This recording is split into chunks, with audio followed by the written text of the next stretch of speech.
face coverings. Hey, how's it going, everybody?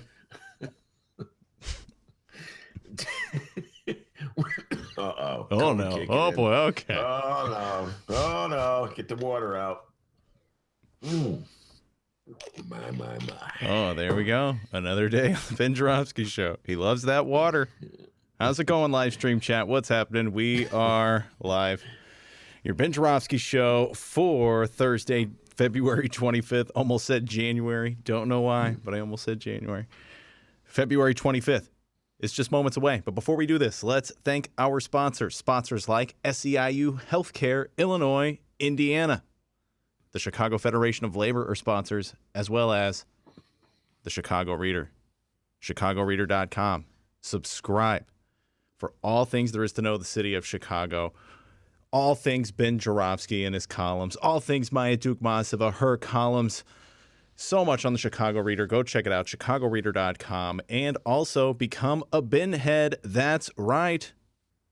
Help out the Ben Joravsky Show. Go to ChicagoReader.com/Joravsky for more information. J-O-R-A, V as in victory, S-K-Y. And when you become a Ben head, rumor has it, you will get a deal. Yes, you will cut a deal as a Ben head on the brand new Ben Joravsky book, his Chicago Reader's Greatest Hits.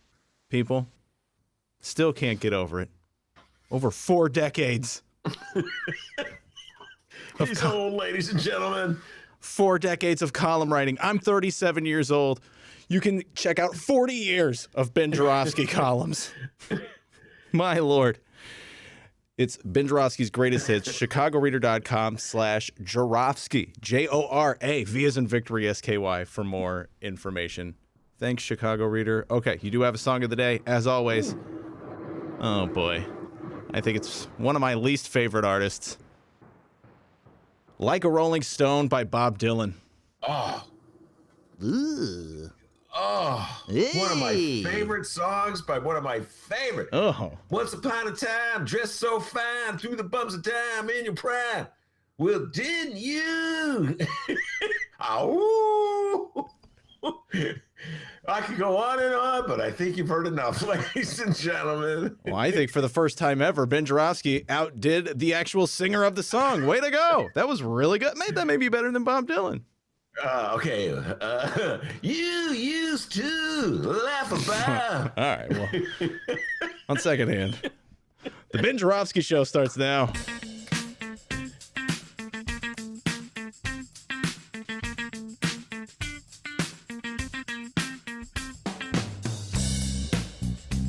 It is Thursday, February 25th, and live from my apartment and his attic, this is the Ben Joravsky Show.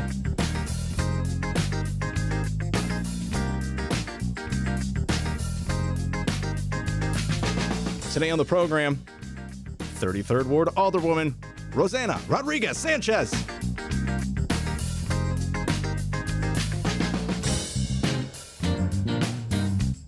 And now your host, Chicago Reader columnist Ben Joravsky.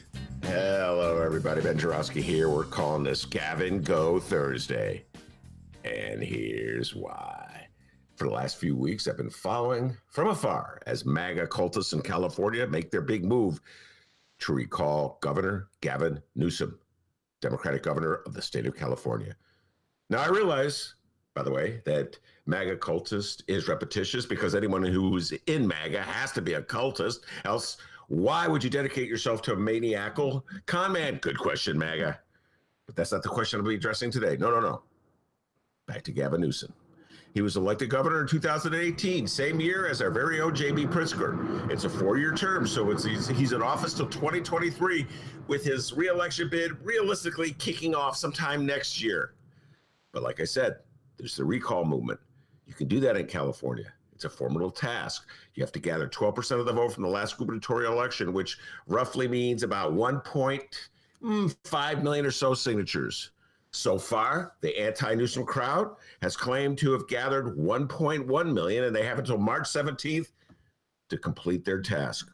And remember, they have to be good, in quotes, signatures.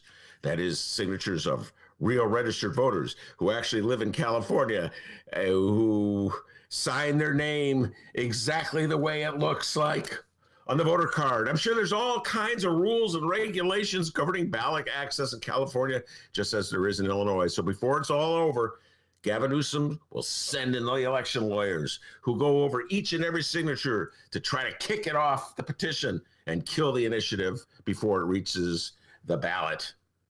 So there's no guarantee this will work.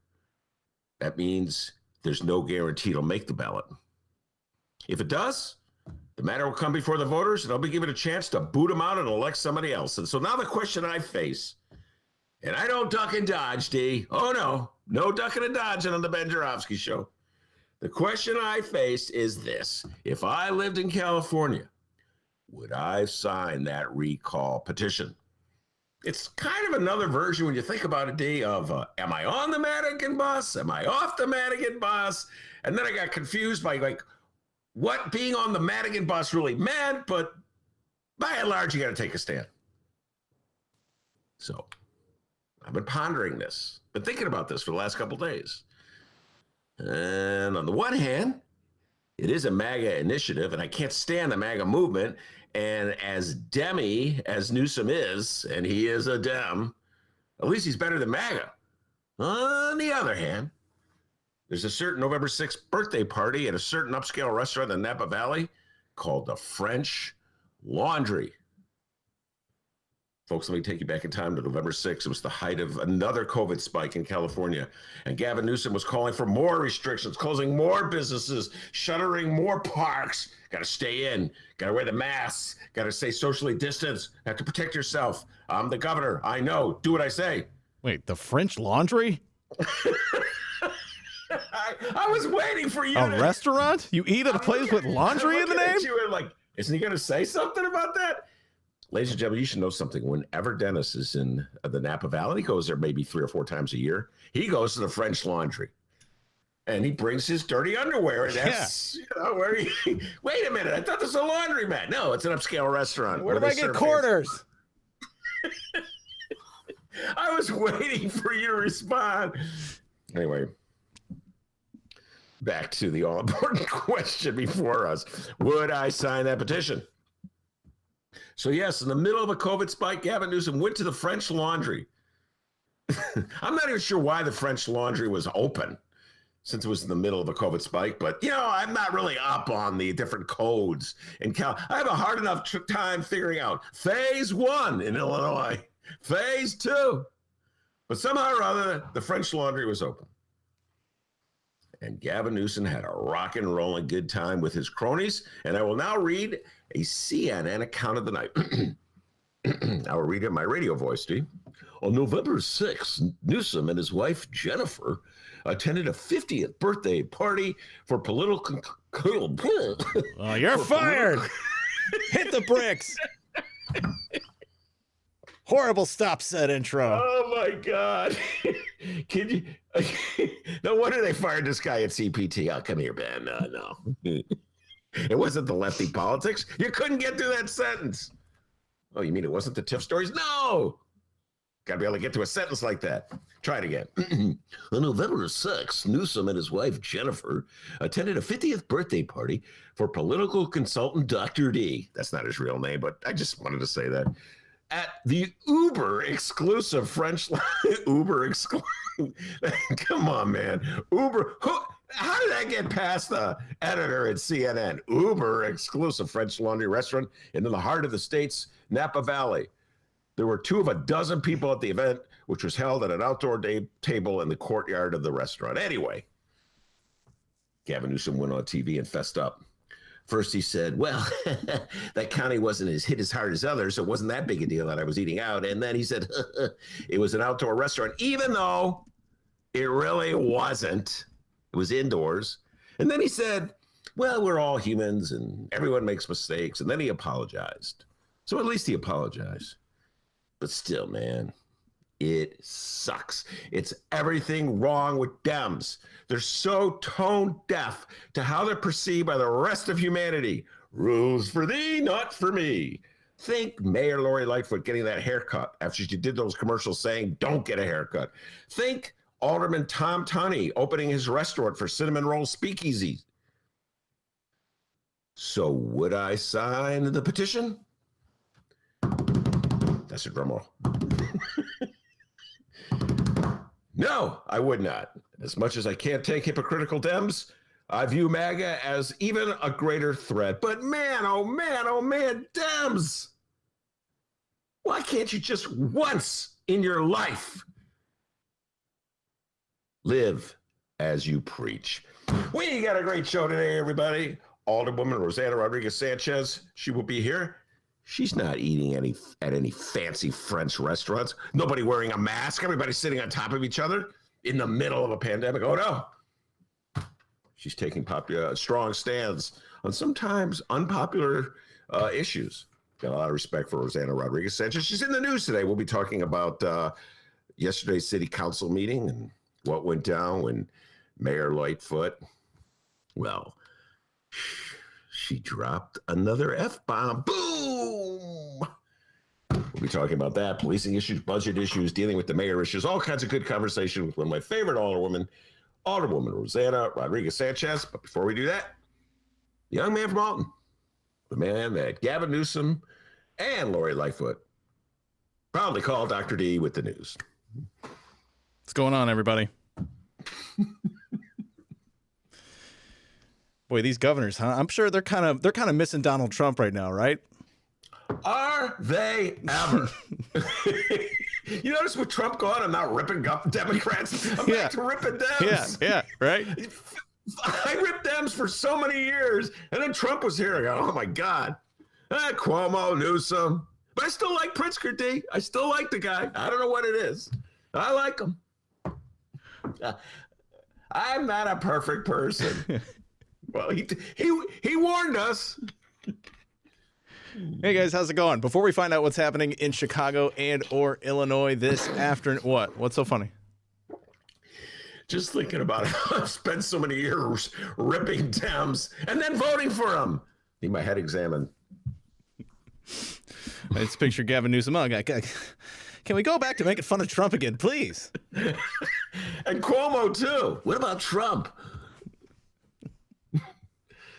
Hey, I'm okay with recalling Cuomo, though. That guy he's gotta go. And come on, Dems, New York. And for the love of God, can we give our Illinois governor a Grammy? I'd love to win a Grammy. He'd love to win one. Let's make it happen.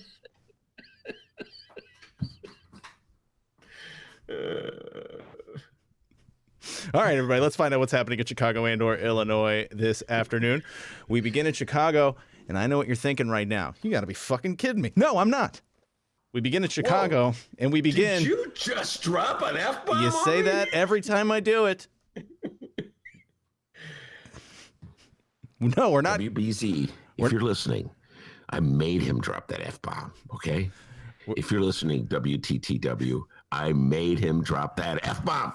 We're not kidding you. We begin in Chicago, and we begin with Chicago Mayor Lori Lightfoot. This little light of mine, I'm going to let it shine. Whatever you say, Madam Mayor. What a speech. I have no public events listed for Chicago Mayor Lori Lightfoot. And you know, that's a good thing. Because after this letter I am about to read to all of you, a letter from some of Chicago's top businesses and sports figures, the mayor's head is so big and inflated, she wouldn't be able to fit through any normal-sized doorways at the moment. She's feeling very confident, is what I'm trying to say. The Sun-Times had the scoop this morning, but Illinois Politico and Shia Campos did a fantastic job of covering it, so we're going to her. Shia Campos writes, some of the biggest names in Chicago business and sports have taken out a full-page newspaper ad to show their support for Mayor Lightfoot. Their Dear Mayor Lightfoot letter appears in today's Sun-Times, saying, quote, the pandemic, racial strife, and recession are a triple threat to our hometown. We commend you and your team for your steadfast leadership in navigating the city through this crisis. The letter is signed by 63 corporate leaders across a range of industries and comes as political watchers start to gauge who might challenge Lightfoot in her re-election bid 2 years from now. And for those wondering, no, the Ben Joravsky Show Corporation is not one of those people in the letter. It also comes as a counter to a report in Cranes a few weeks ago saying there was, quote, grumbling in the business community about the mayor's handling of COVID-19 and the social and economic fallout, including the city's murder rate and increase in carjacking. So, yes, really rich people like our mayor. I have the letter here. We're going to read some of this. Live stream chat listener Jay Marie, grab some tissue. I think you may need this, all right? It's very emotional. Also, hey, Jay Marie, happy late birthday. Oh, happy birthday. Belatedly. All right, Happy so birthday. I have the letter here. Let's see how much of this we can bear. Let's read some of this glowing. Ben, feel free to tap out and say uncle whenever. All right, here we go. Okay. Uncle. No, go ahead, Dan. Oh, my God. All right, here we go. Actually, before we do this, let me do a little vocal workout before I read this letter. Hold on a second.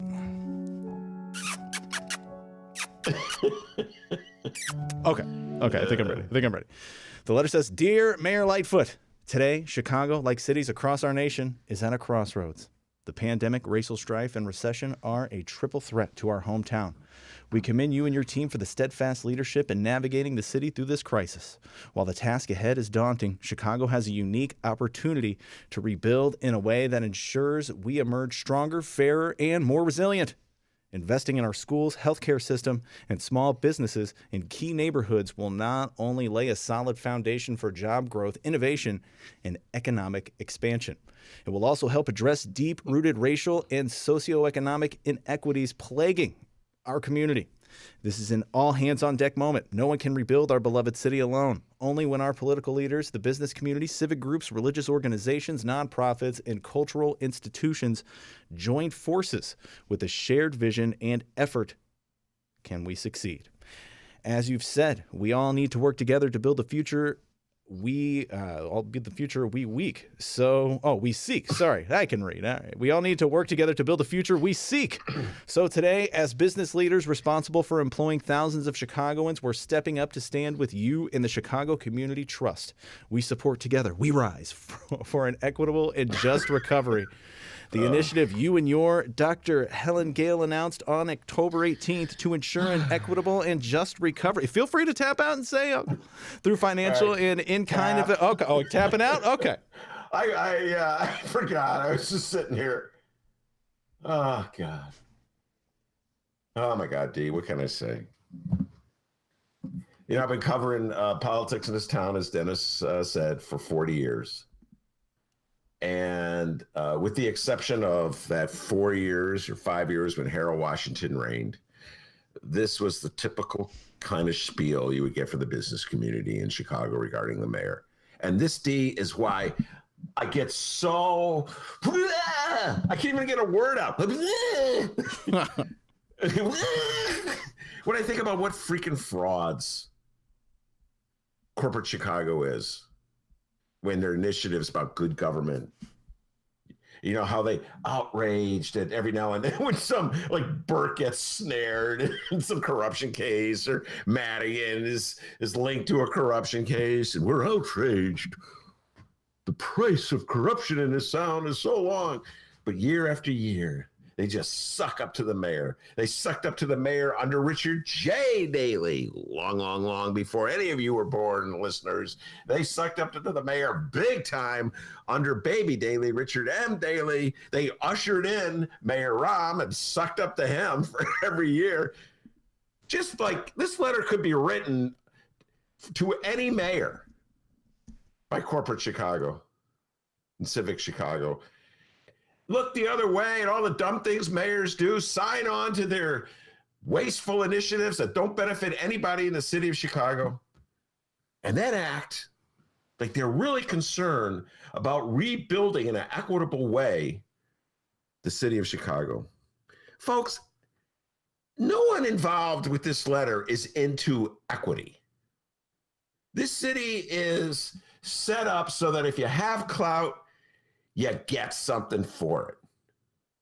And Exhibit A of that is the TIF program, which is the single number one greatest source of money, of discretionary income this city has to rebuild poor neighborhoods, to destroy the walls of inequity, if you really wanted to dedicate yourself to making sure that Chicago was run fairly and equitably, as they say in this letter, you would be saying, Dear Mayor Lori Lightfoot, the time has come to radically change the TIF program so that instead of spending most of the money in well-to-do communities that don't need the investment that much, we spend it in poor communities that really need the investment, and spend it in such a way as not to drive out the people who live there through gentrification.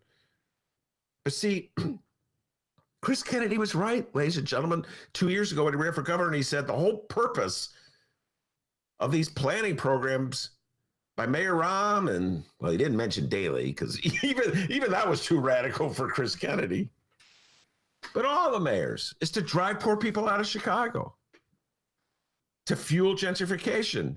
Because if you're well-to-do, that's what progress is. And that's what the mayor's committed to. And then they have they give lip service to caring about poor neighborhoods, and poor people, and inequity. They don't care about breaking down the walls.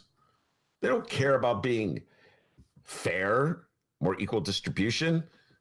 They don't care about rebuilding Chicago in a way that helps poor people as much as rich people. If they did, they'd have joined the chorus for ending the unfair TIF program years ago. They know what's going on, and they look the other way, and then they sign little PR letters like this. And you're right, D, or Shia was right. This is all a reaction to that article. Greg Hines, I got to give you a shout out. Can we give a shout out to our dear friend, Greg Hines? Do it. Yes. I'm so close to getting that interview with Greg. So that'd be perfect. Say some good things. And then, we can finally get that interview one-on-one. Right, so Benny J, Greg Hines. I'm going to say some good things about Greg Hines, yes, the political reporter for Crane Chicago Business. And I think it was Greg Hines. I'm going to limp. What if Greg didn't write the story? You know what I mean, D? But I think it was Greg.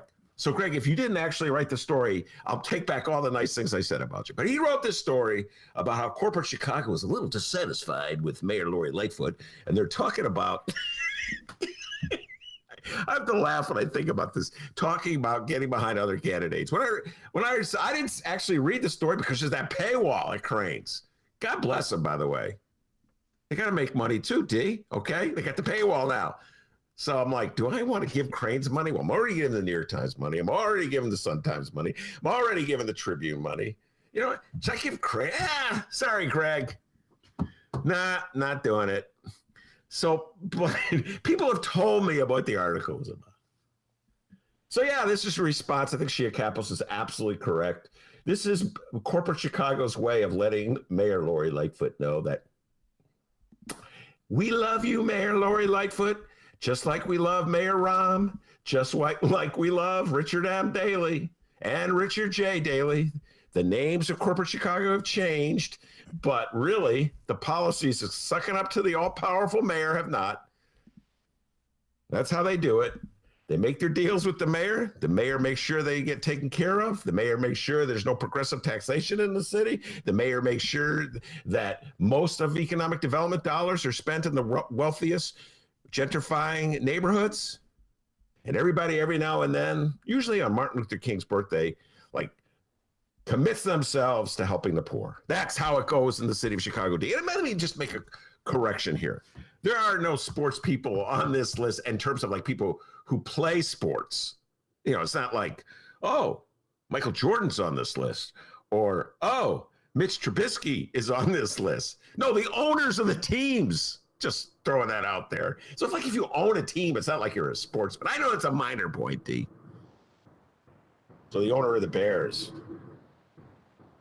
They should have a full-page ad in the Chicago Sun-Times from corporate Chicago to Chicago Bears. How could you be so stupid as to draft Mitch Trubisky over Patrick Mahomes? How about that for a full-page newspaper ad in the Sun-Times, huh, D? Yeah, that'll never happen. But, So anyway, yes, I saw this full page, and it was like, D, I saw this full page ad. It was like, oh my God, a flashback I remember like the years of Daley when he was proposing the Olympics for Chicago that would bankrupt Chicago and just give Chicago taxpayers this huge burden that they couldn't afford and would take the parks away from us from years and years, turning them into construction zones. And I remember all of corporate Chicago joining the board and praising the mayor as a visionary.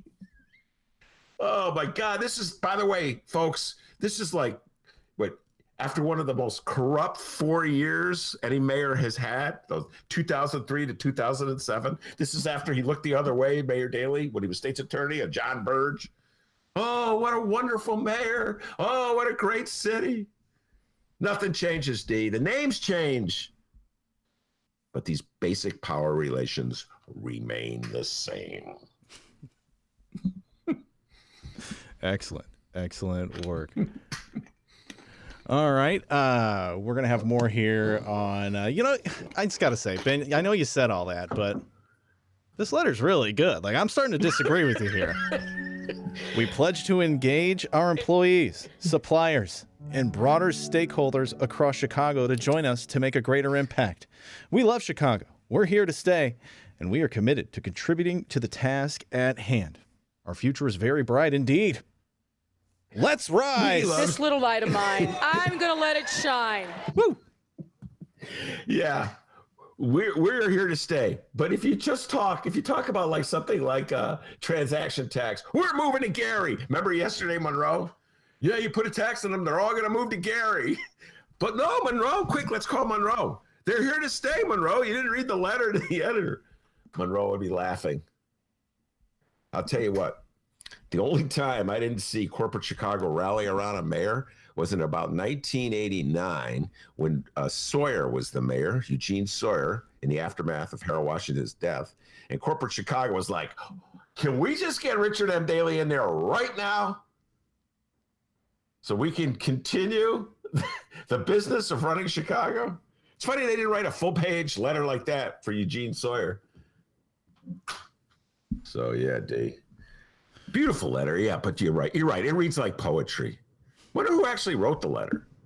So, you know what I mean? It was really good. It was really good, and they're kind of winning me over.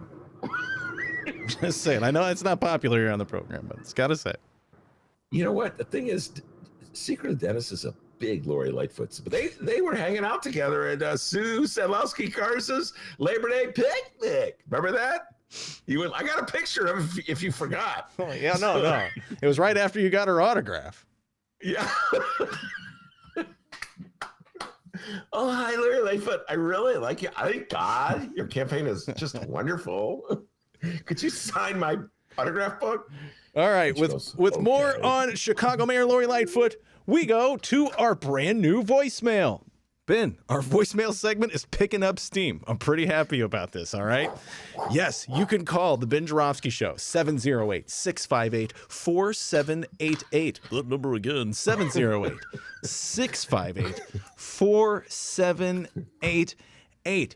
And, live stream chat, love you to death. I think you guys are great. We always have a great time. We love your voicemails, but we got a voicemail from someone who is not a live stream chat listener. Like I said, I think this voicemail segment is picking up, Ben. Yeah, absolutely. It's a podcast listener. Yes. An avid listener to the Ben Joravsky Show named Charlie. Charlie sent us a voicemail, and we would love to play it. You may have a little inside information here. I don't know, but let's hear the voicemail from Charlie. You could do the same, guys. 708-658-4788. Call the Ben Joravsky Show. Leave us a voicemail. Tell us your name. It could be a fake one. We won't know. Just call us and leave us a voicemail. We'd love to play it. Here we go. Hey, Ben and Dennis. My name's Charlie, and I listen to the podcast every day. I was a consultant for the city of Chicago for 10 years. And, Ben, something that doesn't come up so often is that I feel like that Lori Lightfoot worked for the procurement department, which is the department that assigns those budget funds for their various uses. So I feel like, one, obviously when it comes to budget stuff, she's going to have a huge lack of patience for anybody else who has something to say about it. But more importantly, as somebody who worked at the city, Lightfoot's time in office, as you're talking about her sort of inability to get things done, she's not running it like a mayor. I mean, she's being a bully and she's being in charge and she's doing all these things. But what it looks like to me is like when somebody who was sort of an underling at the city would become a department head or they'd become like a division head or whatever, and then they would start to flex their muscles and sort of get revenge. That's what it feels like to me. It doesn't feel like, I mean, it feels like a Chicago mayor, but it doesn't feel like Rahm. It feels like someone who is solely interested in sort of, 10 years ago, she didn't like how things ran, and now she's doing kind of whatever she wants. Anyways, guys, I love the show, and I'll call back again or whatever, and I'll keep listening. So thanks a lot. Bye. Charlie. Well, what Charlie's alluding to, thank you very much for calling, Charlie, and thanks for listening. I think what Charlie's alluding to is that moment in time, and it was about 2005 or so. I forget the exact year, when Lori Lightfoot came on with Mary Dempsey to clean up the procurement situation in the city of Chicago and the way contracts are distributed. She was always had that reputation as sort of like a good government type. This is the same thing with the business community. We believe in good government. Equitable government, well, that's a whole other thing. Fair government, well, we're not commies, okay? We believe in good government, which means we look the other way while all our cronies are just like stealing from government, and then we're outraged when somebody else catches them. That's how good government works in the city of Chicago. I'm outraged after somebody else did the hard work of pointing out or something we were looking the other way at all this time. So, it's interesting a theory, Charlie, that this is payback. And how is Lori Lightfoot different than Rahm? I was thinking about this the other day when I was doing one of my famous walks, walking through the neighborhood. It's really hard to do with all the ice and snow on the ground. How different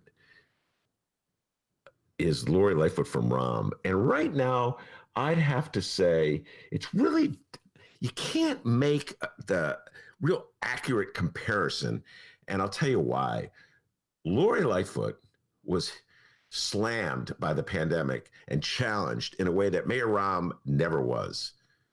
Mayor Rahm, like, he hit the ground running, and he was set to use Chicago as his backdrop to prove that he was a pro-business, anti-union, middle-of-the-road Dem, and hope that would advance his political career or at least build his corporate Rolodex, and probably do both.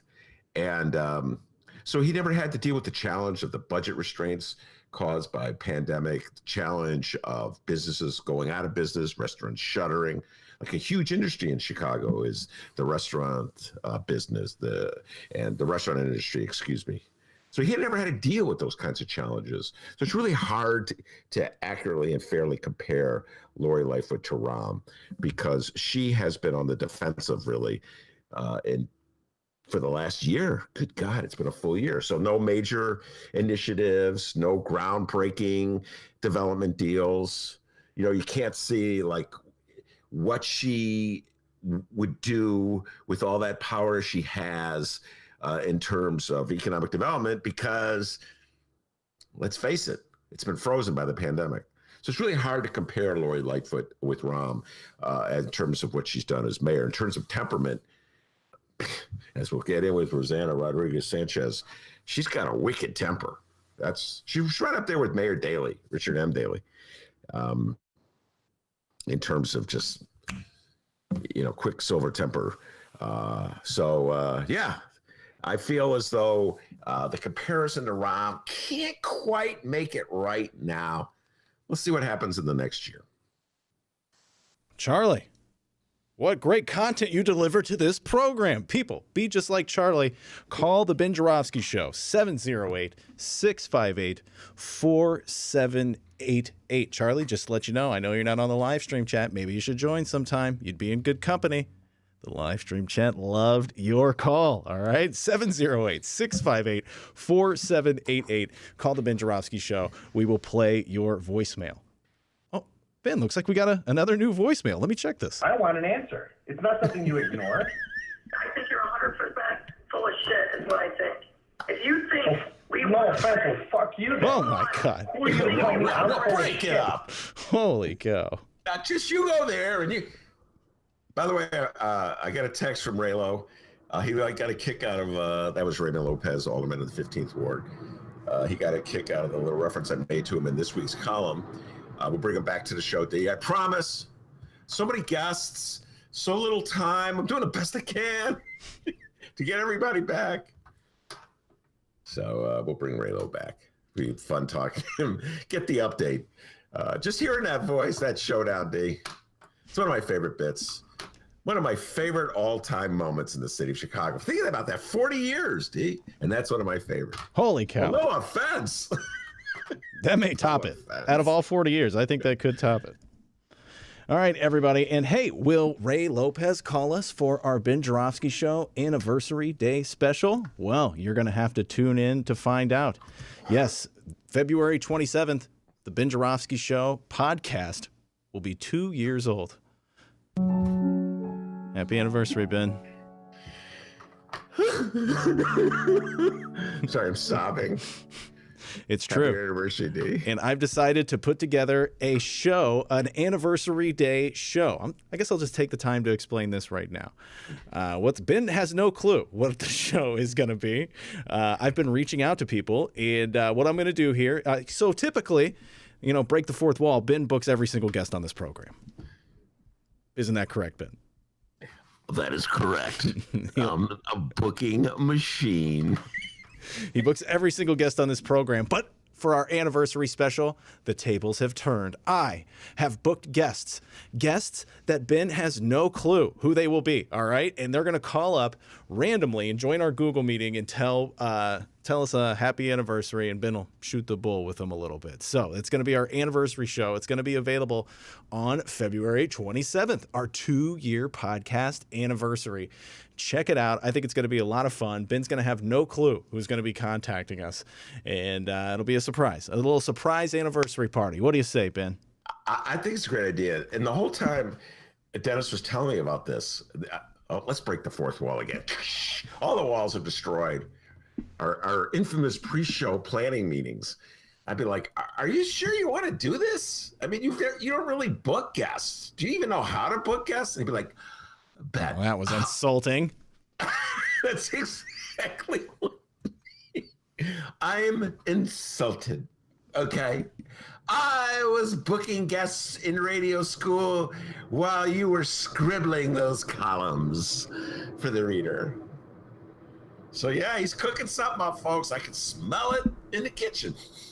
Smells delicious. Something's coming up. Don't know what it is. Don't know who will be on, but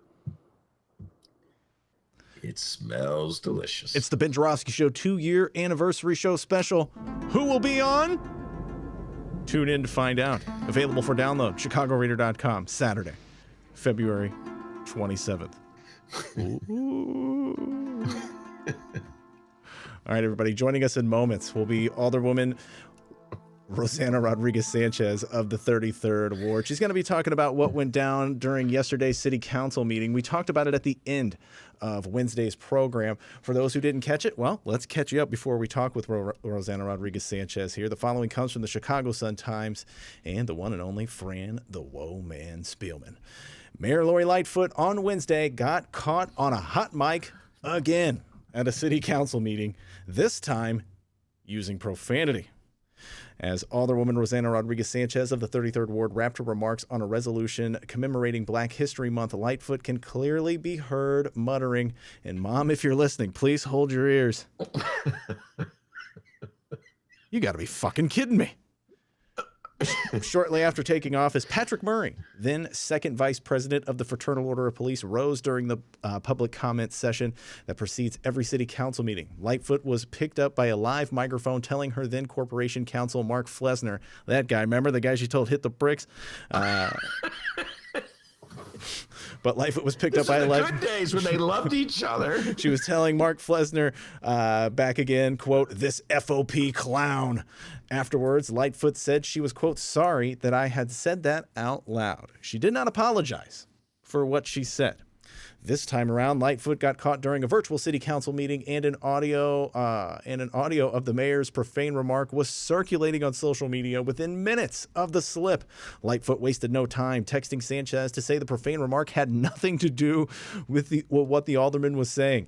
She said, quote, she sent a text saying, oh, this is from Sanchez here. She said she sent a text saying that her staff brought something to her attention, and that was her expression to what her staff brought to her while she was presiding. "I'm going to take her words as the truth," Rossana Rodriguez Sanchez said, "and I'm going to move on." Asked if Lightfoot had apologized, Sanchez said, quote, "It was an apology. It wasn't an apology. It was a clarification. She texted me to clarify that what was said was not said in reference to what I said." So, Ben, I know you said something about it. What was it that you said again about what Rossana Rodriguez Sanchez said about what Mayor Lightfoot could have possibly said? I said that she said that she said she said. That's what I said. Easy for you to say. I see. No, I immediately after the show gave Alderwoman Rossana Rodriguez Sanchez a phone call. Good friend of the Ben Jarofsky show, has been on several times. And I said, "Hey, you want to come on and talk about this?" And she said yes. Now, I, after the show, listened to the bit. And it's, Rossana Rodriguez Sanchez. We're currently looking at a situation. Whoa. Was that Phyllis? Phyllis, how dare you? For a moment, it sounded like Phyllis. So Rossana Rodriguez Sanchez had finished her comments, and Mayor Lightfoot, it's really low. You have to really listen and concentrate to hear it. And, the F-bomb flies. She thinks she's back on the Ben Jarofsky show. People come on this show and the F-bomb is flying. Everybody wants to be Adolfo Mondragon and drop the F-bomb. But D, I got to tell you, I thought she was responding to Rossana Rodriguez Sanchez. I didn't believe the clarification. I mean, I can't say for certain, just my opinion. You asked me my opinion, okay? And so I'm going to hold off a little more till I bring Alderwoman Rodriguez Sanchez on the show and let Rossana talk about it. But it gets into the issues of a mayor and her alderman and the lack of respect that the mayor often has for the alderman. And just the bad feelings, the bad vibes, if you will, right now that exists between the mayor and the alderman. And D, there's an ideological dispute that's so clear and obvious to me here in Chicago. And it kind of goes back to the letter from the business corporate community. I think Mayor Lori Lightfoot has made it absolutely clear that she has a disdain for people of the leftist persuasion. And that would be you and me, D. Yeah, you, Mr. Hi, Lori, how you doing? I love you. Sound nothing like that. I may work with Ben, but I'm actually a Dem. Yeah. Just kidding. Dennis is so not a Dem. But I do believe it's pretty obvious now that she shares Mayor Rahm's utter disdain for lefties. And I never felt that Mayor Daley had this disdain for lefties. I guess there weren't as many in Chicago back then. I mean, I'm just thinking about that in the 90s and the O's. There really weren't a lot of out and out leftists in the Chicago City Council. There were reformers. There were people who occasionally criticized like a parking meter deal or a contract to an insider, but there was not like an established leftist community. And that's something that's evolved over the last 10 years or so, really got going with the teacher strike of 2012. And it's really clear that the mayors, Rahm and Lori Lightfoot, want to distance themselves from that community. and make that community seem as though it's like this alien, bizarre thing on the fringe of Chicago, not unlike MAGA cultists. That's why she's always comparing the Chicago Teachers Union to the Fraternal Order of Police. She wants to, in public's eyes, the public should go, oh yeah, like there's the nutcases on the left and there's the nutcases on the right. And yes, the mayor's in the middle where I am. And so there's like, what, 6? I'm thinking of them in the Chicago City Council. Hardcore lefties. She openly fought with 3 of them. Carlos. Oh, by the way, Ben Joravsky's show guest. What does that say about Ben Joravsky's show? Byron, Sergio Lopez, Carlos Ramirez Rosa, Rosanna Rodriguez Sanchez, JT, Jeanette Taylor. That's 4 right there. So, I don't know, D. You know what they say? I don't know, D. It's funny. Where there's smoke, there's fire. And I think there's a lot of smoke.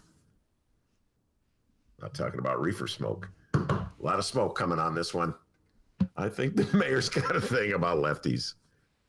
So I think that's what's going on. BYRONSIGCHOLOPEZ. Oh, thank you, Alderman, for spelling name for us. No one asked that. Just a clarification. So, yes, we'll get into more of this with Rosanna Rodriguez Sanchez in a few minutes. That's right, everybody.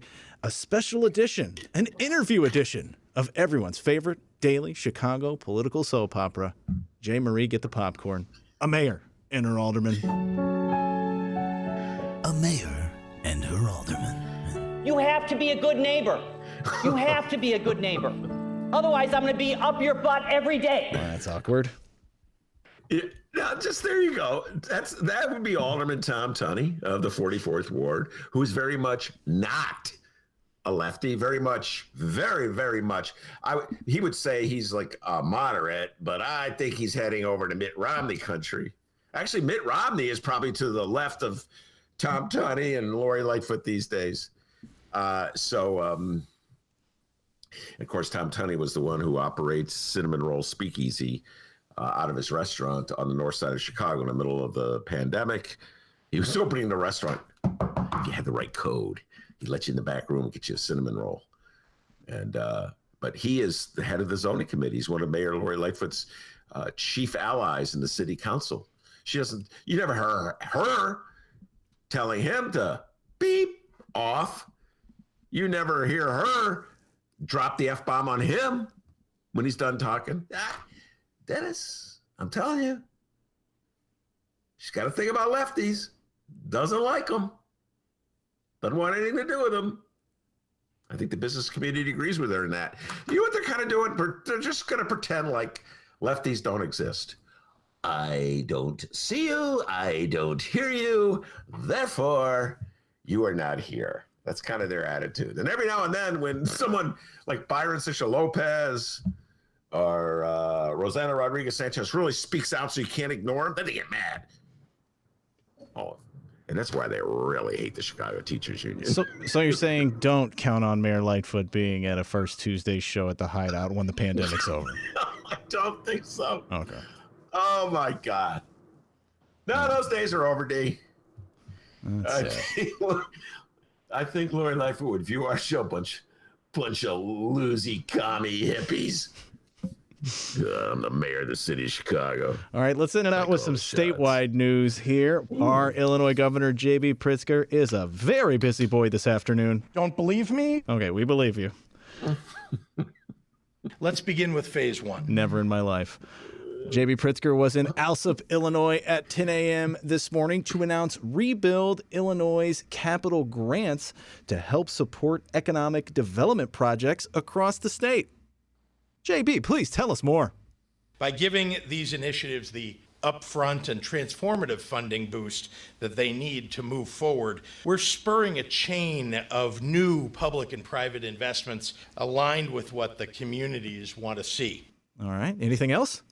In Marion, we're expanding commercial and residential building space. In Calumet Park, we're increasing transit accessibility. We're building affordable housing for seniors in East St. Louis. Sounds good to me. Sounds good to me, too. What's the complaint? Hey, I got a soft spot for JB. What can I tell you, D? I got a soft spot for, and I'll say it. I've said it again and again and again. It's because he's the front lines. You know, I was thinking about it yesterday. We did the whole segment about the Pritzker sucks movement in the state of Illinois, and will that catch on? And D, after our show, I was thinking about it. I actually thought about it. Like, okay, will that catch on? You know, and I'm watching. I don't know if you're planning to talk about this. Adam Kinzinger, the congressman from the 16th congressional district, already has an opponent in the Republican primary. A woman who's like a MAGA, out and out MAGA flag flyer. MAGA hat wearer. So I'm like, yeah, they're really getting serious. They got the big feller, DB, running for governor. Kinzinger is being challenged. All the other Republican Congress people in the state of Illinois are clearly on the MAGA bus. You know, Bose is so angry about the boss-like tactics of Michael Madigan, the late former House Speaker Michael Madigan, I should say, not late, he's still very much alive. But not a word to say about the boss tactics of Donald John Trump. So it's clear that this is what the Republicans have decided is the winning ticket for them statewide. And that's why I've got a lot of more sympathy for J.B. Pritzker than, let's say, Mayor Lori Lightfoot, because he is on the front lines against MAGA. It's a very serious threat to the state of Illinois, in my humble opinion, if the Republicans seize control of the state. And they're unified, the Republicans, behind the MAGA banner, or under the MAGA banner. The new state chairman is a MAGA guy. So, this is precarious. In my humble opinion, this is a precarious moment for the state of Illinois. How are we as a state going to deal with this threat? And by the way, it's really interesting, D, whenever I see the MAGA candidates, they want to pretend like the January 6th insurrection didn't exist. It's sort of like Gavin Newsom Dems. Well, in California, I want to pretend like he didn't really go to the French Laundry. What a name for a restaurant. Yeah, sounds disgusting. Somebody Newsom did apologize. I guess that's more you could say for Trump. But J.B. Pritzker is on the front lines, in my humble opinion. I'm glad he apologized. It seemed to really get him far. Ooh, Gavin? Yeah. Did you see the apology? Yeah, I saw the apology. Oh, my God. Full of using his hands when he talks. Now, listen. Doing a lot of that hand talking. Can I make another confession, D? Sure. Gavin Newsom is like such a good-looking guy. Let me just get that out there. I think there may be a little envy on my part because he's a good-looking guy. He's got great hair. You know, he's like kind of like a Pat Riley thing going. Oh, what's Cuomo? Chop liver? No, what I'm saying, Cuomo's a good-looking guy too. Don't get mad at me, Andrew. All right? He's gonna call me up and start screaming at me like I'm an assemblyman. God damn you! Huh? Like threaten me and stuff like that. I'll break your legs, you hippie freak. So, not saying that Cuomo's not a good-looking guy. But I think I may have a little animosity to Gavin Newman, D. I got to confess this. I'm going to use you like you're my therapist. May have a little animosity toward him because he's so freaking good looking. And he came on that TV with that apology. We're talking about his. I just watched it again.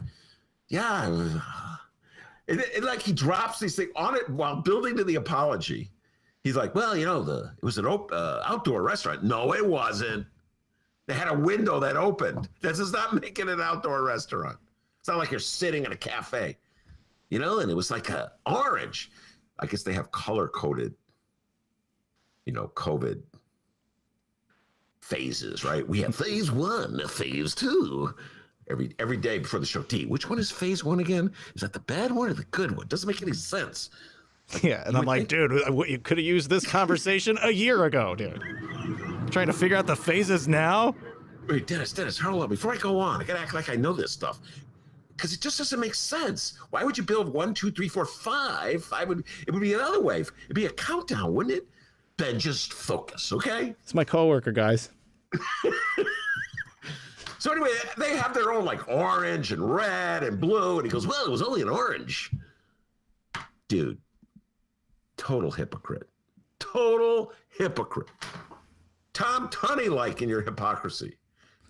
Oh, Jay Marie. You may be right, Jay Marie, on the live stream chat. Andrew Cuomo does look a little like Mo on The Simpsons. Very That does astute. not mean he's not an attractive man, okay? I just got to tell you, D, he's not going to call you and threaten to break your leg. Let me tell you something, you little punk. I'm the governor of New York. I can make or break people like you. I can crush you. Andrew Cuomo. Good job, Dems in New York, electing that guy as your governor. Oh, D, I'm back to bashing Dems. Yeah, I knew it wouldn't take long. I knew it wouldn't take long. And there you go, guys. That's our local news. Remember, you can download previous Ben Joravsky shows, Benny J bonus interviews, and so much more at chicagoreader.com and wherever else you download your favorite podcast. Over 900 episodes of the Ben Joravsky Show for you to check out. Go check them out. Our interview with Monroe is posted. Our interview with Maya Dukmasova is posted. Great interviews with names like Stacey Davis Gates, Troy LaRaviere, Carlos Ramirez Rosa, and so much more. ChicagoReader.com or wherever else you download your favorite podcast. You can find us on social media at Benny J Show, BENNY, the letter J Show, on Facebook, Twitter, and Instagram. You can send us an email, BennyJShow@gmail.com. Once again, Elaine, thank you so much for that kind email you sent to us. Ben, I need to forward it to you to make sure you saw it. Elaine listens to us every day while she's on her jog. Oh, that's good to know. Right? You know what, Elaine? I'm going to join you. This is my... well, I need you for the show. What? I need you for the show, all right? I've been getting a little out of shape during the winter. Yeah, I'm like a big bear hibernating, and I think I'm going to start getting back in shape, D. I think I may start jogging again. You know what? Mark Brown, if you're listening, Chicago Sun-Times columnist, I'm going to take that hill 15 times. Whoa. Yeah. Okay? No, I'm going to do 16 just to beat your 15. Oh, man, my producer brain is just cooking right now. We can make a podcast special, Mark Brown versus Ben Joravsky, the Cricket Hill Challenge. Two old geezers. I can't get up that hill. Maybe make Rossana run that hill with us. She goes jogging. Did you know that? Rossana's a jogger. How about Monroe? Get him out of the house. He does Tai Chi. You're bringing more people into this. Okay, sure. We can make a big tournament out of it if you want. The Cricket Hill Challenge coming this summer on the Ben Joravsky Show. That's actually probably never going to happen. But send us an email, BennyJShow@gmail.com. Elaine, thank you so much for that once again. And also, you can call the Ben Joravsky Show, just like Charlie did, 708-658-4788. Thank you once again, Charlie, for sending that voicemail. That number again, 708-658-4788. We would love to hear from you. All right, we're going to take a quick break here, and when we come back, no, we're not fucking kidding you. It's Alderwoman Rossana Rodriguez Sanchez. Don't go anywhere. It's the Ben Joravsky Show, live from my apartment in Ben's attic.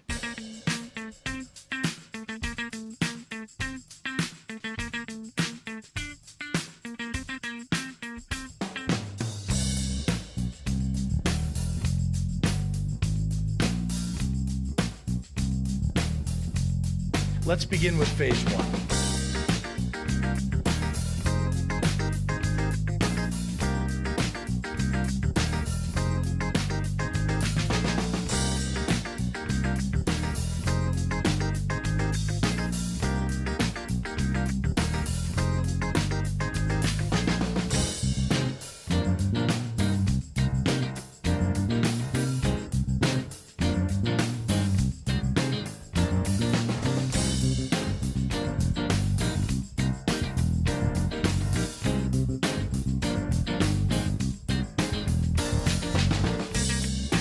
BYRON. BYRON.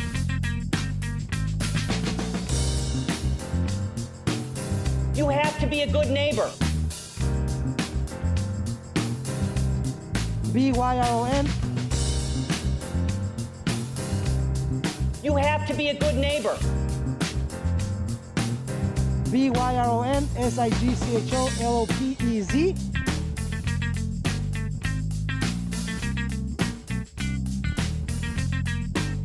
Don't believe me? Don't believe me?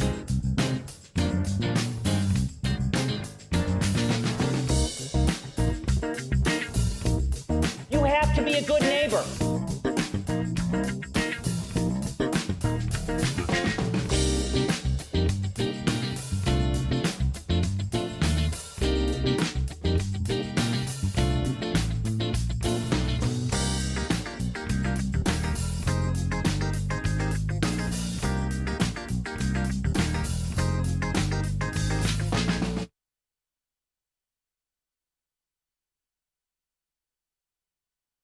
You have to be a good neighbor. You have to be a good neighbor. Otherwise, I'm going to be up your butt every day.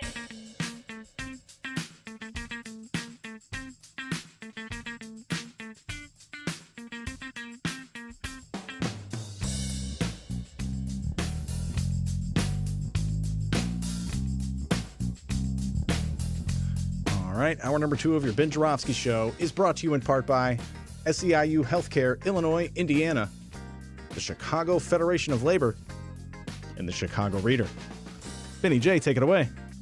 You know, I've been accused of having favorites in the Chicago City Council. I go, Ben, little Jeanette Taylor's one of your favorites. Ben, Byron Cicero Lopez is one of your favorites.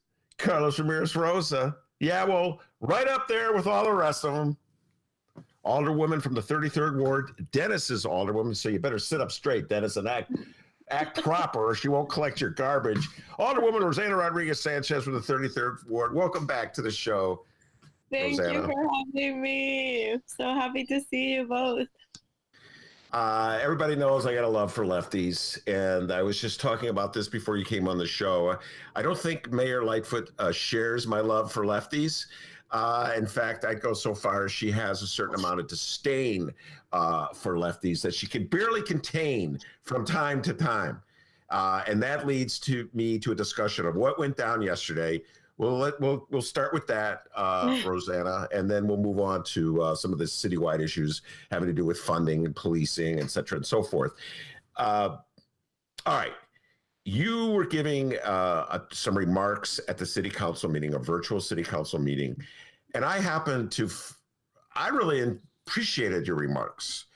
You were talking let me allow you to explain what you were saying when Lori Lightfoot, right before you finished, and you went back to Lori Lightfoot, and she said, she dropped the F-bomb.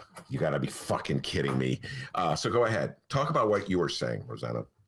So there was a resolution on the floor to honor Black History Month. And, you know, my colleagues were giving remarks. It was my turn. And I thought that it was really important to talk about anti-Blackness in the Latino community. And, you know, I was speaking about the Latino community, but I was talking also specifically about the Puerto Rican culture and community, because we are Caribbean. Our history is absolutely tied to slavery. Those are our roots, right? And it was really important to me to talk about the importance and the work that we still need to do in order to combat anti-Blackness and racism in our communities and embrace our Black heritage, right, and our Black roots. And I also talked about the rage and the exhaustion and sending love and solidarity to Black people in the United States everywhere that are experiencing that exhaustion of existing while being Black, doing anything while being Black in the United States. It's exhausting, right? And we can see it. So that was like the core of my remarks. And then I talked about our responsibility to making Chicago a better place for all. That the last thing that you can hear in the video that has been circulating is making this city a better place for all. That's the last thing.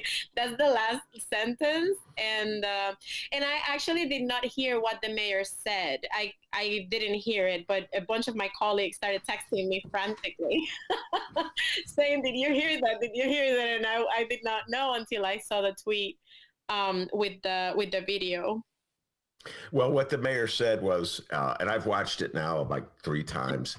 So as soon as the Alderwoman Rodriguez Sanchez has concluded her remarks, they cut to the mayor, and she says, "You've got to be fucking kidding me."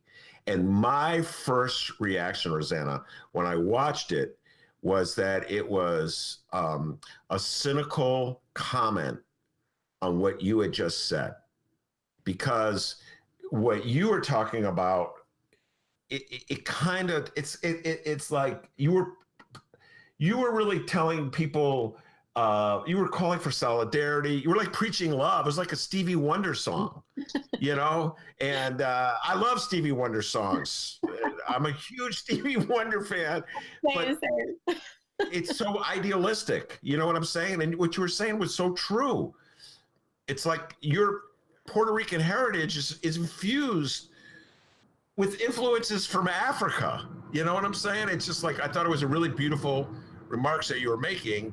But it's so out of the ordinary for Chicago. You know what I mean, Rossana? Like everything in Chicago is so cynical and so hard driven, and fuck you, man. I'm on top, and so it sounded like she was like rolling her eyes, going, "Oh my God, why don't you just play a Stevie Wonder song or the Beatles or something like that?" That was my reaction, but maybe I was wrong. I think. So I talk to Carlos a lot, and Carlos is one of my persons in city council. I mean, all of the socialists, I talk a lot with them. We consult each other for everything. But Carlos is the closest person to me because we're in neighboring wards. And I called him, and I asked him what he thought.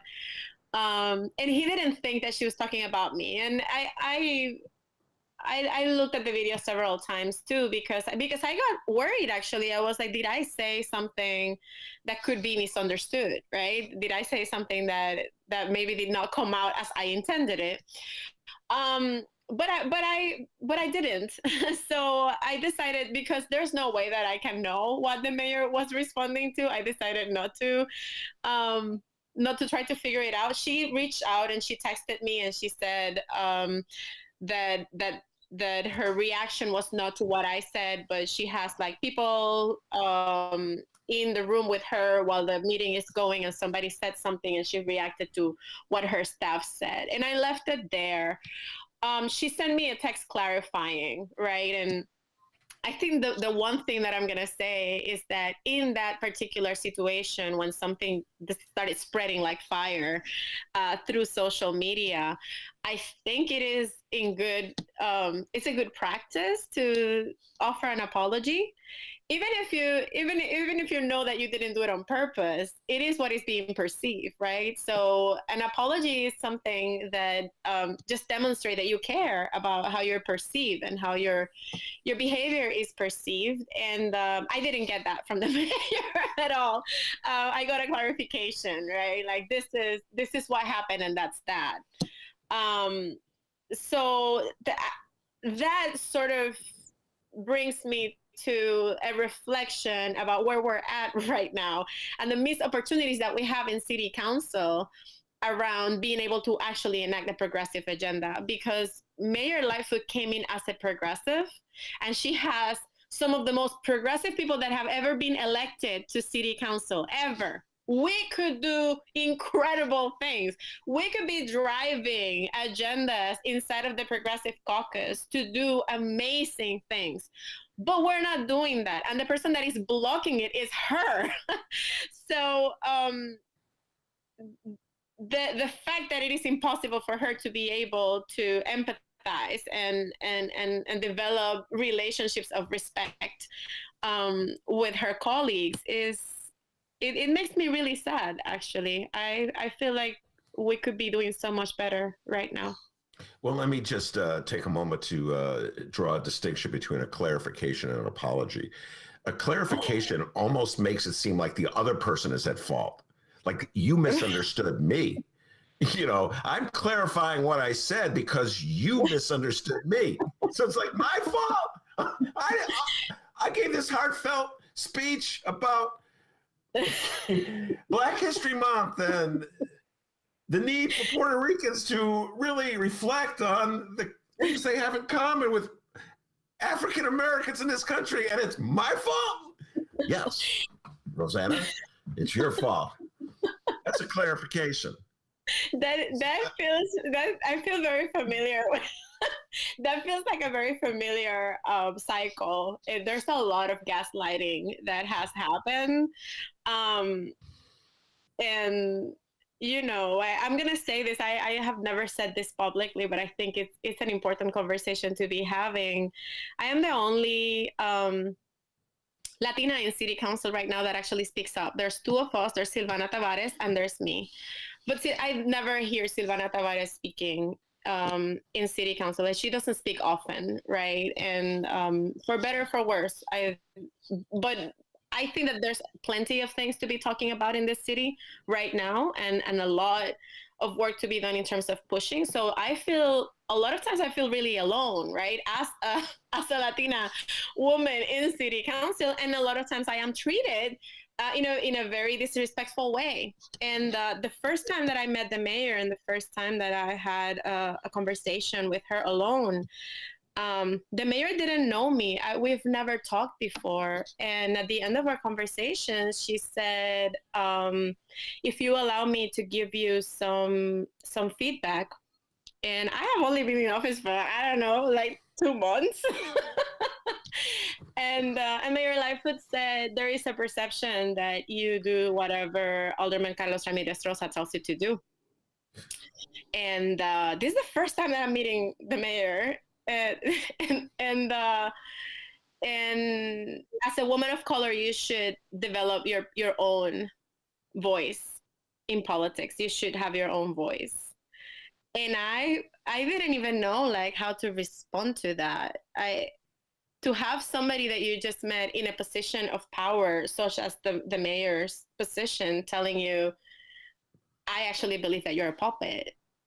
It was, and I didn't fight with her or anything. I looked at her and I said, well, thank you for that feedback. Thank you so much for your input. And then she said, if you want to work on developing your own voice, I can help you. So it was I don't want you to do what Carlos is telling you to do. I want to help shape your voice so that you say so that you sound how I want you to sound, right? And I think that moment sort of define in a lot of ways my relationship to the mayor. I was never mean to her after that. I didn't pick a fight with her, but now this has just become sort of a pattern where like she didn't feel like she owed me an apology for anything. She never feels like she has to apologize to anybody for anything. And we are her colleagues, you know. We are people that are working really hard within our wards and in the city to make sure that we are pushing for the things that we've never had and that we're so desperate for, you know. And I think that she just sees us as enemies. She sees us as allies of, you know, CTU and Stacey Davis Gates, who she's incredibly scared of. So it is a really hard thing to be able to build relationships with the mayor, I would say.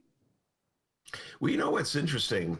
By the way, that was quite a riff. I'd never heard of that story before, but I was just when you said it, where Mayor Lori Lightfoot offered you advice on how to have your have your own voice. Essentially, what she was saying, I still want you to be a puppet, but I just want a different puppeteer. So instead of the evil Carlos controlling the strings.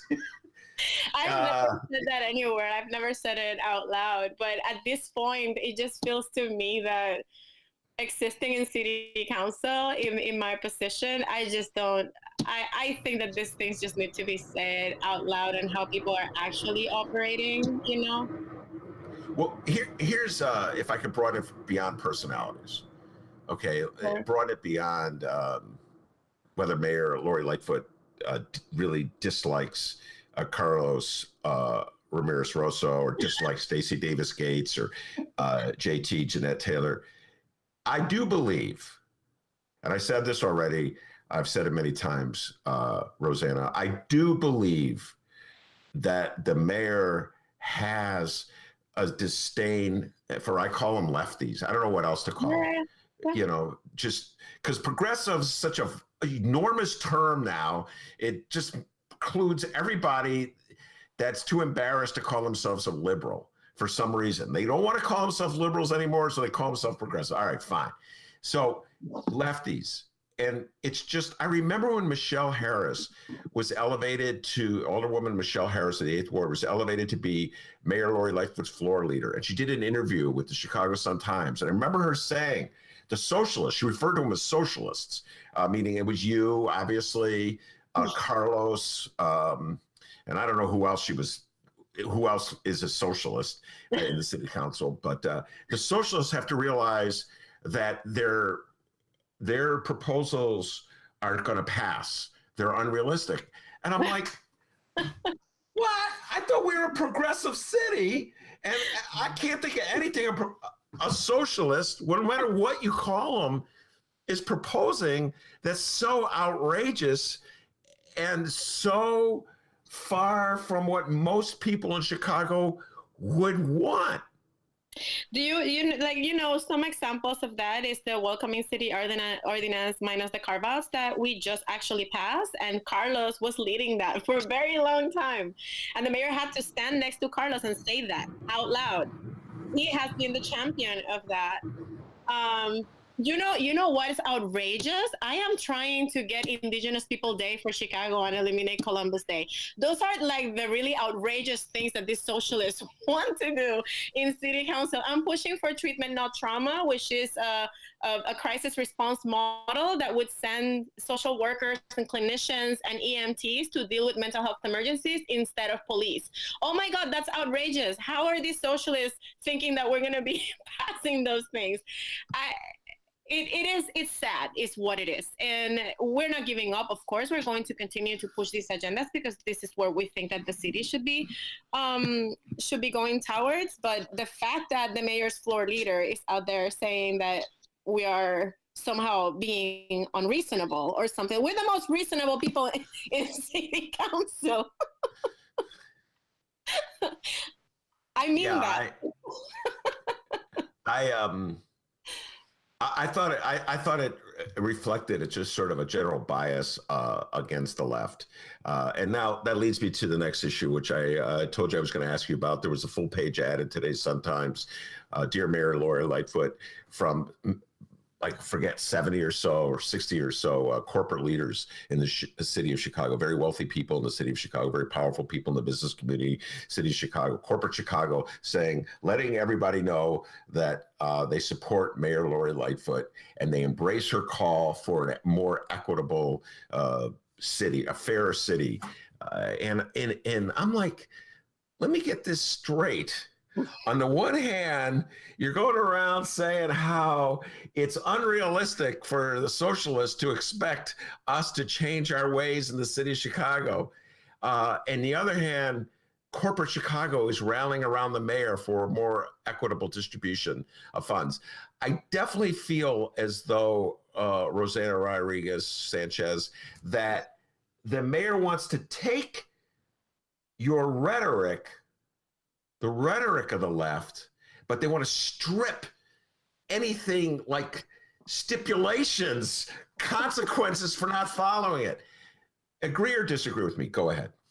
No, I totally agree. But I think that is at the core of what the leadership of the Democratic Party has been doing, and what the Democratic Party has been doing in general for a very long time, right? Co-opting movement, co-opting language, equity. Oh my God, equity. Equity is the word of the day, every day. But what does that actually mean, when you are not willing to hold your police force accountable? What does it mean when you say that you want an equitable city and you want Black and brown people, you want to prioritize the lives of Black and brown people, and then during the summer you throw the police to like the report from the Inspector General is damning. The Anjanette Taylor, like the Anjanette Young case, I don't know how. I feel like it is cognitive dissonance. This is what and I don't know if this is the right way to frame it, but I feel like they're talking about equity, and they're talking about a city that takes care of Black and brown people and minorities, but in practice what they're doing is the opposite, right? So yeah, I totally agree with you in that point. And the other thing is that then it is out there who is Mayor Lightfoot's base, right? And then you see why we are on opposite sides completely, because my colleagues and I don't take money from big corporations. We don't take money from developers. We are all grassroots candidates that were elected by movement. And that's the reason why we're in these seats, because we are committed to fighting for the many. A press release or a letter from a bunch of rich people saying that we knew that already. We knew that you were with the mayor. So I'm not surprised. Somebody on Twitter said, call the mayor Mayor Lightfoot today, and I kind of laughed about that a little. She just sort of laughed, Mayor Lori Lightfoot. It was just a little joke. Come on, Mayor Lori Lightfoot. You can apologize, all right? You can apologize. Come on. Clarification's not going to do it. Oh, now she's really not going to apologize. Yeah, now after this, are you kidding? Double down. All right, let's talk about one of the issues I just wrote about it, the $281.5 million that Mayor Lori Lightfoot administration in COVID money. It's COVID relief money from the federal government, and they ended up spending it on the police department. I had a big smile on my face. Actually, guys, hang tight. Sorry. We're getting a phone call during the show right now, people. So I don't know how to answer the phone when we're live. So it's a podcast, ladies and gentlemen. I apologize. All right, I think we're good now. Okay. $281.5 million went to the police department. It came from the federal government for COVID relief. I had a smile on my face, Rossana, because Ed Burke, of all people, Alderman Ed Burke, was raising questions about it. I wrote about that. The tricks that mayors play with the budget as they move money around. That's money for one thing, end up spending on another thing. But what was your take on all this? What's your reaction to the news that $281.5 million was spent on the police that came from the feds? Go ahead. I mean, we're enraged. I am enraged to know that all of that money went to police. First, because we voted against the emergency powers ordinance, and we really tried to fight hard so that we could have more power over how that money was going to be spent. We didn't win because we know how the city council works. We were close, though. I think we got like 21 or 22 votes, which is significant. Then we vote against that spending bill because we knew what was going to happen. We had already asked the questions about what are you planning to use that money on? And they did exactly what we thought they were going to do. So, when they report and we see that they are using money to provide security to like hospitals or wellness checks. Why is the police doing wellness checks during COVID? What are these? How is that COVID expense? How sending a cop? Why? I asked that question actually in the last budget committee, and I got shut down by Chairman Dowell. I was not allowed to continue with my line of questioning. I asked for a definition of what a wellness check was during COVID, and why were we spending millions of dollars sending police to do wellness checks during COVID? But I was not allowed to continue asking questions after I asked that. They couldn't give me a definition either. The budget director didn't know what to tell me. She said, that's a very good question. I don't know. We can get you that through the chair. So it seems to me that there is very little clarity on what is it exactly that we're paying the police for. What is it that the police was doing that was more important than all of the rest of the things, like the rental assistance when people are facing evictions, right? Or just keeping people healthy, keeping people protected. Bread lines are going around the corners and we can't provide for people, but we're paying police. Why is police always the most important thing that we have to pay for? And how is it that in a pandemic, we are not making the investments in the places that we have to be making. It is enraging, Ben. Like, that is my reaction. I was enraged, and for this new spending bill, we talked about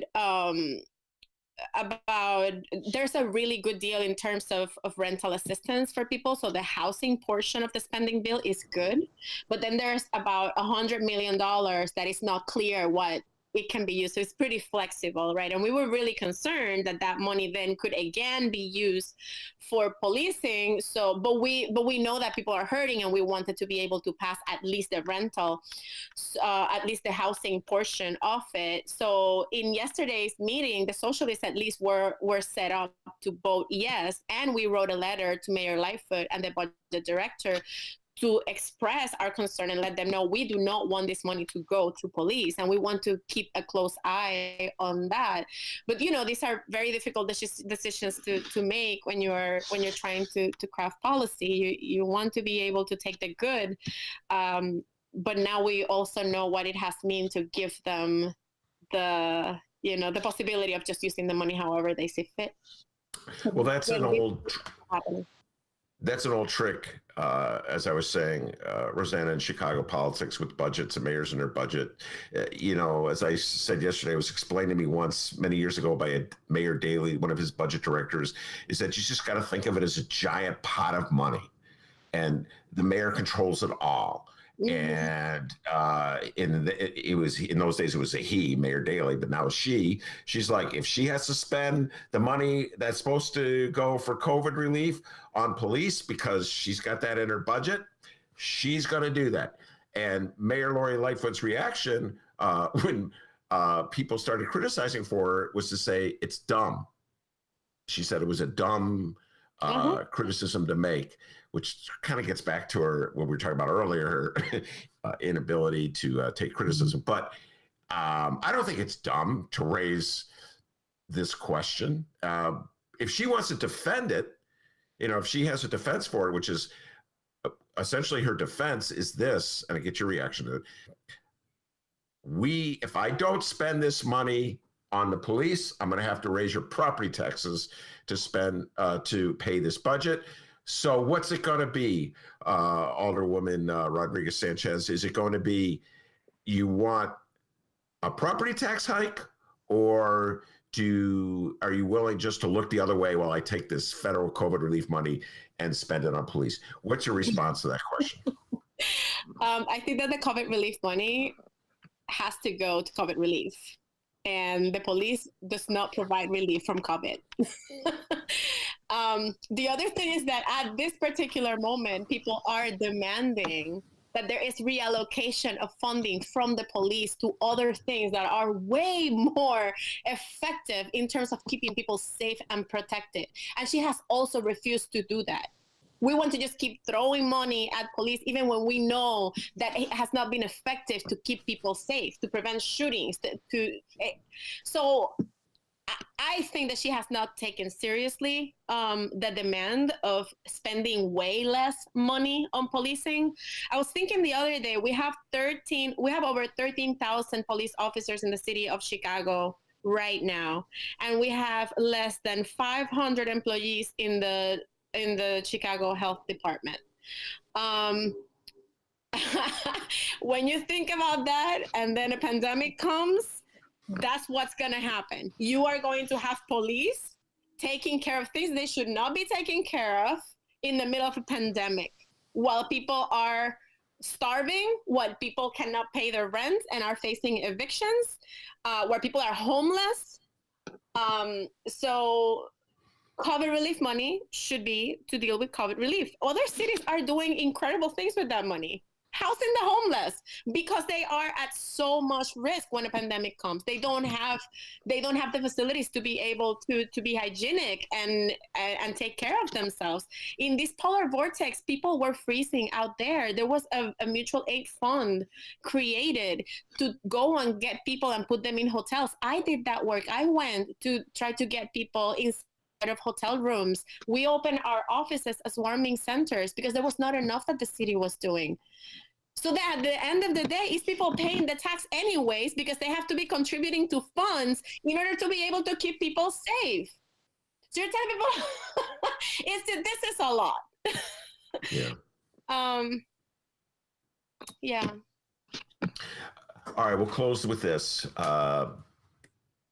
Probably could do a whole show on this, and I will. By the way, Maya Dukmasova we're going to have another first Tuesday in April. We're going to be talking about GAPA and CPAC and the negotiations over civilian oversight board with Chicago Police Office over the Chicago Police Department. This is an issue that's been around for as long as I've lived in the city of Chicago. Rossana, I've lived here since 1981, and it preceded that. It's like this is just always something that's here.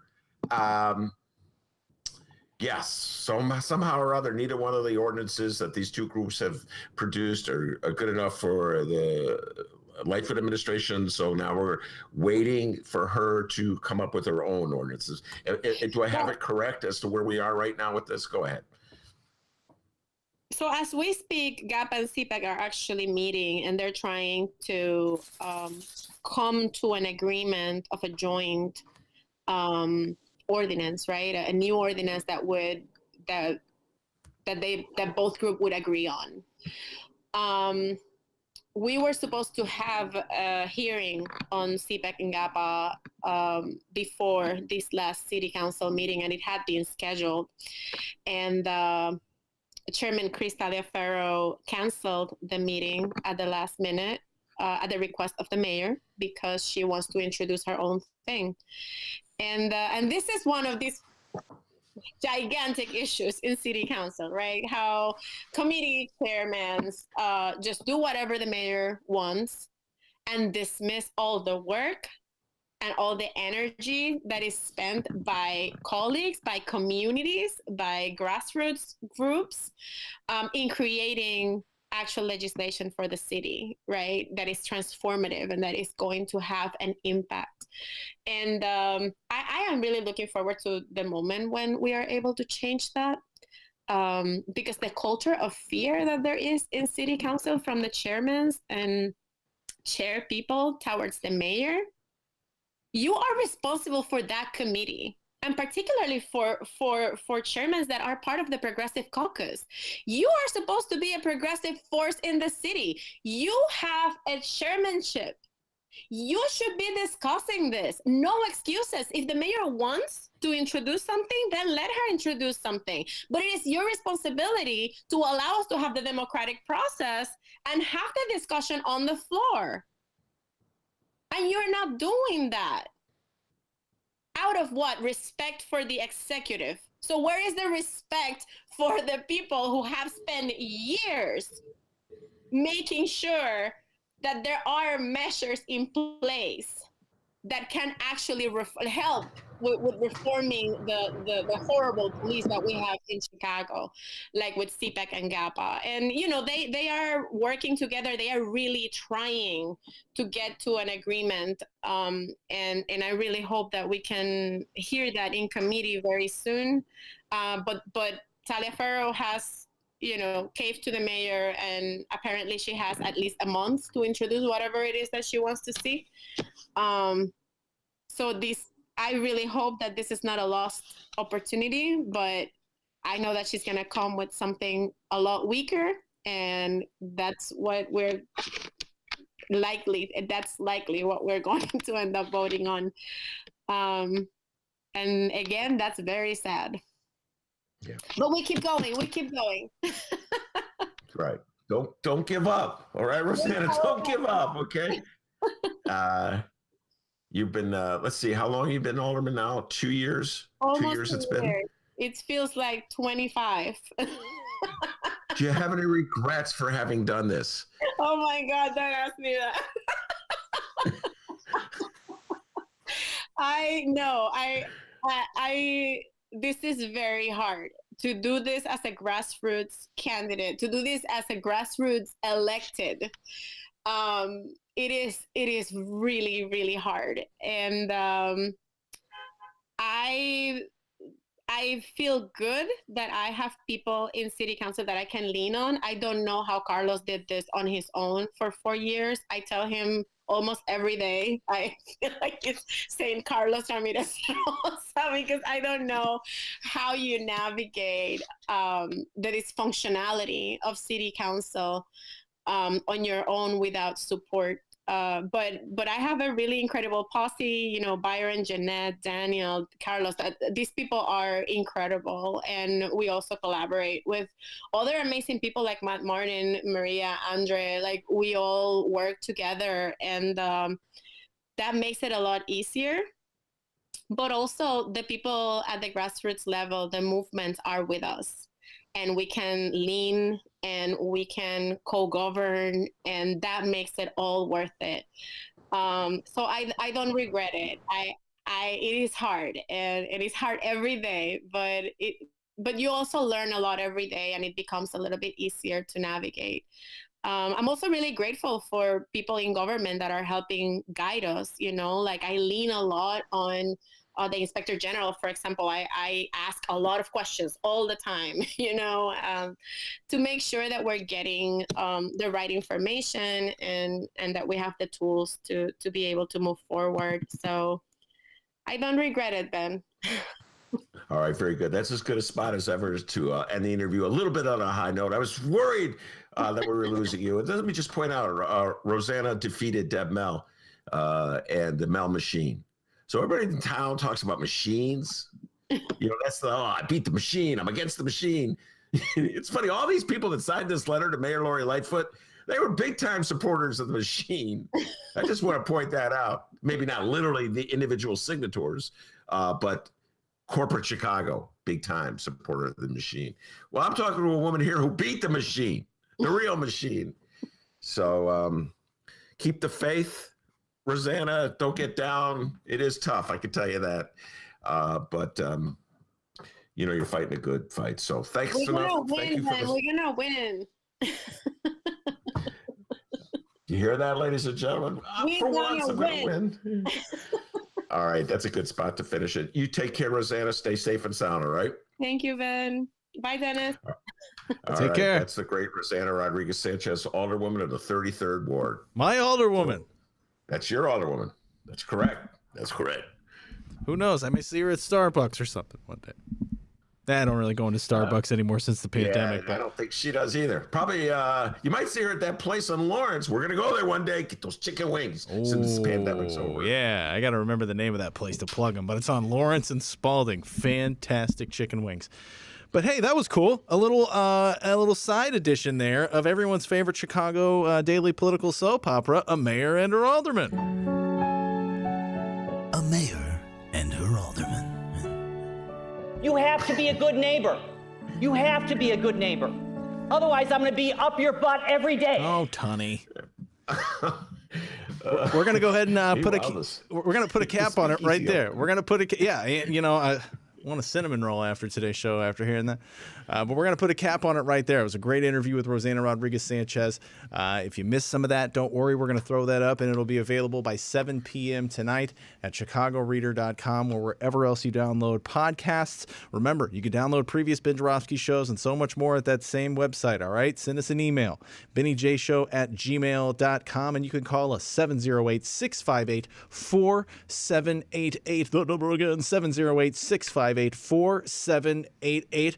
I think the voicemails, it's finally starting to come along here. Let's keep the trend going, everybody. Reach out to the Ben Joravsky Show with anything you have. A question, a comment, a complaint, a funny character that you want to do to see if it's funny or not. Hey, call us up, 708-658-4788. Tomorrow on the Ben Joravsky Show, Matt again. I can't keep track.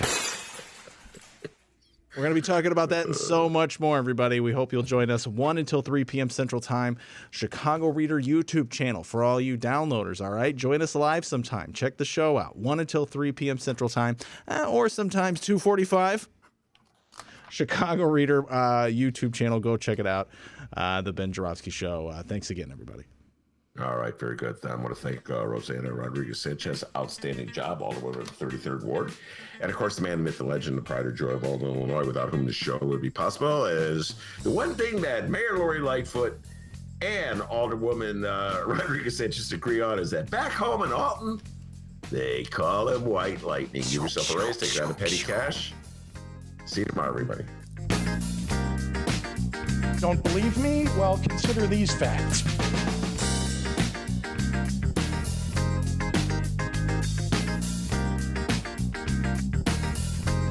Let's begin with phase one. You have to be a good neighbor. Don't believe me? You have to be a good neighbor. Don't believe me?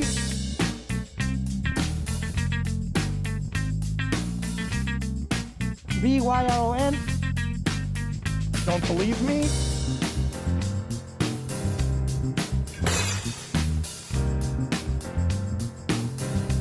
We're currently looking at a situation where Representative Kodat, who was just recently appointed on Sunday and then resigned on Tuesday, just a couple days later, right, from being sworn in, is eligible by law for a full month's salary, which is over $5,000, almost $6,000. That is just so wrong on so many levels, and I don't know any normal person who would be paid for a month's work if they've only been in office or in that position for a day or two. And that's where we're at right now, and that's what we're trying to end. And I feel that it's really unfair to taxpayers.